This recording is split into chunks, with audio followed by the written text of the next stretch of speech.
ఇక్కడ KBR park దగ్గర మన చనిపోయిన భారత సైనికులందరి కోసం నివాళులు అర్పించడానికి ఈరోజు ఇంతమంది వచ్చారు. భారతదేశం మొత్తం చాలా కోపంతో రగిలిపోతుంది. ప్రతిసారి టెర్రరిస్ట్ అటాక్ వల్ల మనం సైనికులను పోగొట్టుకుంటున్నాం, మన భారతదేశంలో ఉన్న ప్రజల్ని కూడా పోగొట్టుకుంటున్నాం. ఎస్పెషల్లీ ఇప్పుడు జరిగిన పుల్వామాలో జరిగినటువంటి కాశ్మీర్లో ఒక జిల్లా అది. సో అక్కడ లోకల్ ఎయిడ్సే సహకరించి మన భారతీయ సైనికుల్ని చనిపోవడానికి కారణమయ్యారు.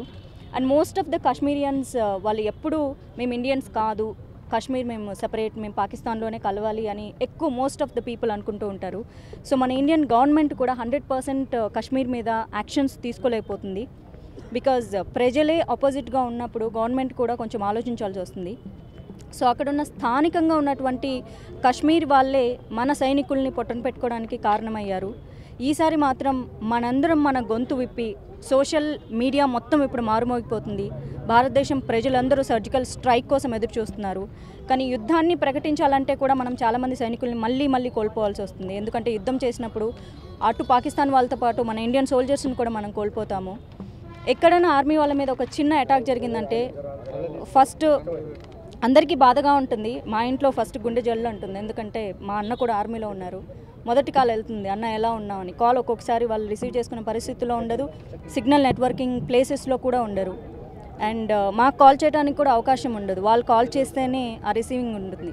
మొన్న న్యూస్ చూసినప్పుడు మా మదర్ తను కూడా ఒక సైనికుని దేశానికి ఇచ్చిన తల్లి కాబట్టి so she felt very sad. తనకు ఆ తిండి కూడా తినాలనిపించలేదు. సో ఎవ్రీ టైం మనం సైనికులను కోల్పోతున్నాము. ప్రతిసారి ఒక చిన్న ఇష్యూస్ మీద, ఆడపిల్లలు వేసుకునే బట్టల మీద ఇంత గొంతెత్తి చెప్తున్న సోషల్ నెట్వర్కింగ్ సైట్స్లో ఉన్న ప్రతి ఒక్కరు మన సైనికులను కోల్పోయినప్పుడు ఇంకా గట్టిగా వాదిద్దాము. ప్రధానమంత్రి గారు నిన్న జరిగిన 3 రోజుల్లో 4 సార్లు పాకిస్తాన్కి వార్నింగ్ పాస్ చేశారు. చాలా బాగుంది.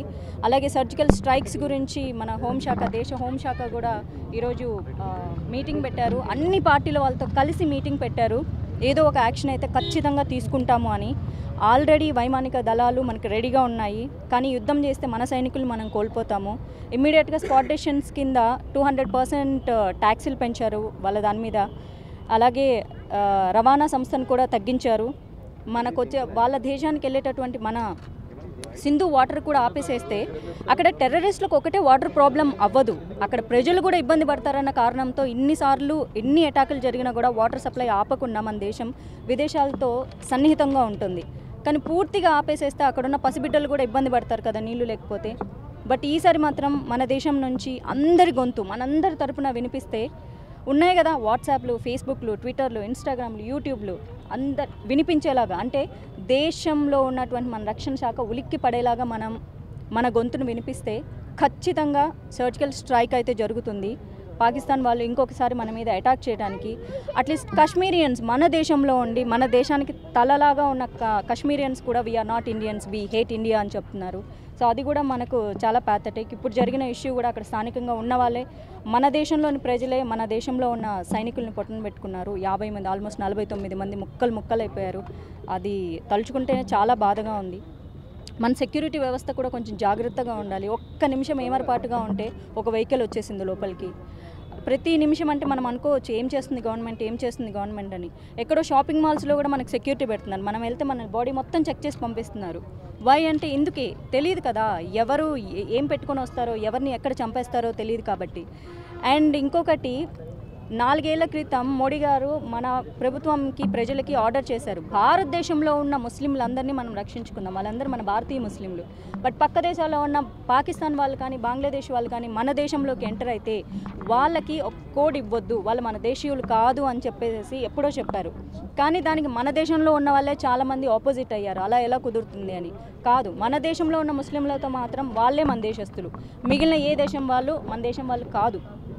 ఇంకెప్పుడు మనం సైనికులను పోగొట్టుకోవద్దు, ఇలా ఎప్పుడు మనం బాధపడొద్దు. ఈసారి మాత్రం యువత, తల్లులు అందరూ ఇది అంటే మళ్ళీ వాళ్ళు మన దేశం మీద అటాక్ చేయడానికి, మన దగ్గర చాలా సైనికులు ఉన్నారు, చాలా బలం ఉంది, చాలా బాంబులు ఉన్నాయి, మన దగ్గర న్యూక్లియర్స్ కూడా ఉన్నాయి. అంటే ఒక అర్ధగంట ఎల్ఓసి వరకు మేము కూడా డిమాండ్ చేస్తున్నాం. February 14th it's no more Valentine's day.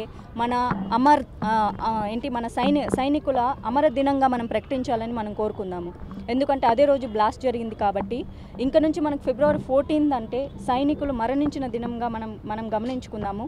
వాళ్ళ కోసం మనం అందరం ఉందాము. మాలాంటి కుటుంబాలు, నేను కూడా ఆర్మీకి సంబంధించిన కుటుంబాలే, ఇలా చాలామంది ఉంటారు. 10 నెలలు దేశం మీదే ఉంటారు. వాళ్ళని చూడడానికి కూడా అవకాశం ఉండదు. మనందరం గొంతెత్తి గట్టిగా మాట్లాడంటే ఇలా మైకులు అంటే నాకు అవకాశం ఉంది కాబట్టి నేను మాట్లాడగలుగుతున్నా. మీ అందరికీ సోషల్ ప్లాట్ఫామ్ ఉంది. ఈరోజు మీ అందరిది వాయిస్ వినిపిద్దాము. పాకిస్తాన్కి మన ఇండియా అంటే ఏంటో చూపిద్దాము. మన రక్షణ చాలా గట్టిగా ఉందని మనం ఇంకోసారి గొంతెత్తి చెప్దాము. Thank you so much. And ఇక్కడికి వచ్చిన మీడియా వాళ్ళందరికీ కూడా చాలా థ్యాంక్స్. అండ్ మా మెసేజ్ చూసి మేము షేర్ చేసిన ఫ్లైయర్స్ చూసి ఇక్కడికి ఇంతమంది వీళ్ళ బాధని నిరసనని తెలియచేయడానికి ఇంతమంది వచ్చారు సపోర్ట్ చేయడానికి. ఇది సంతోషించదగ్గాలో భారతీయులందరూ ఏకమైనందుకు మన సైనికులను పోగొట్టుకున్నందుకు బాధపడాలో నాకు అర్థం కావట్లేదు.